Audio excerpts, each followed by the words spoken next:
নির্ভুল ভূমি রেকর্ড প্রস্তুত করতে ভূমি মন্ত্রণালয় কাজ করছে। একই সঙ্গে ভূমি প্রশাসনের প্রায় সকল সেবাকে ডিজিটাল প্ল্যাটফর্মে নিয়ে এসে নাগরিকদের জন্য সেবা গ্রহণকে আরো সহজ, দ্রুত এবং কার্যকর করারও উদ্যোগ নেওয়া হয়েছে। ভূমি সেবায় দুর্নীতি ও হয়রানি বন্ধ করতে সরকার বদ্ধপরিকর বলে জানিয়েছেন প্রধানমন্ত্রী তারেক রহমান। সকালে রাজধানীর তেজগাঁওয়ে ভূমি মেলার উদ্বোধন অনুষ্ঠানে তিনি বলেন, ভূমির সব সেবা ডিজিটাল প্ল্যাটফর্মে আনা হবে। ভূমি সেবা জনগণের দোরগোড়ায় পৌঁছে দিতে কাজ করতে কার্যকর ব্যবস্থা নিয়েছে সরকার, এমনটিও জানিয়েছেন সরকার প্রধান।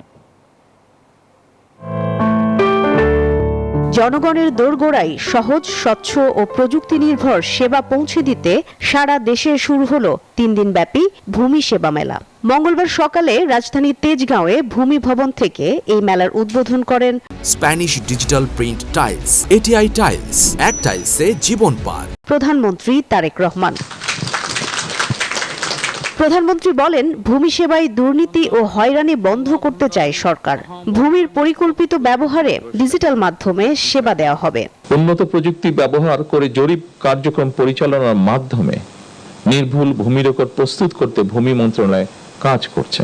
একই সঙ্গে ভূমি প্রশাসনের প্রায় সকল সেবাকে ডিজিটাল প্ল্যাটফর্মে নিয়ে এসে নাগরিকদের জন্য সেবা গ্রহণকে আরো সহজ, দ্রুত এবং কার্যকর করারও উদ্যোগ নেওয়া হয়েছে। নির্বাচনী ইশতেহারের অংশ হিসেবে দেশের মানুষের ভূমি সেবা হয়রানি মুক্ত করতে কাজ করা হচ্ছে বলে জানান সরকার প্রধান। প্রতিটি প্রতিশ্রুতি বাস্তবায়ন করার অঙ্গীকার করেন তিনি।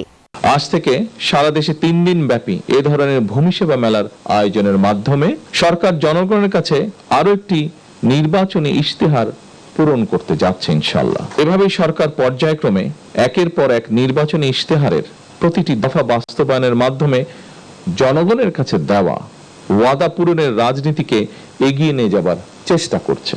শুধু জমি নয়, প্রতিটি জনবান্ধব কর্মসূচি নিয়েই জনগণের কাছে দায়বদ্ধ থাকতে চায় সরকার, জানান প্রধানমন্ত্রী। দীর্ঘ 1.5 দশকেরও বেশি সময় ধরে ফ্যাসিবাদ শাসন শোষণের জাতাকলে পৃষ্ঠ দেশের জনগণ বর্তমানে রাষ্ট্র এবং রাজনীতিতে তাদের অধিকারের প্রতিফলন দেখতে চায়।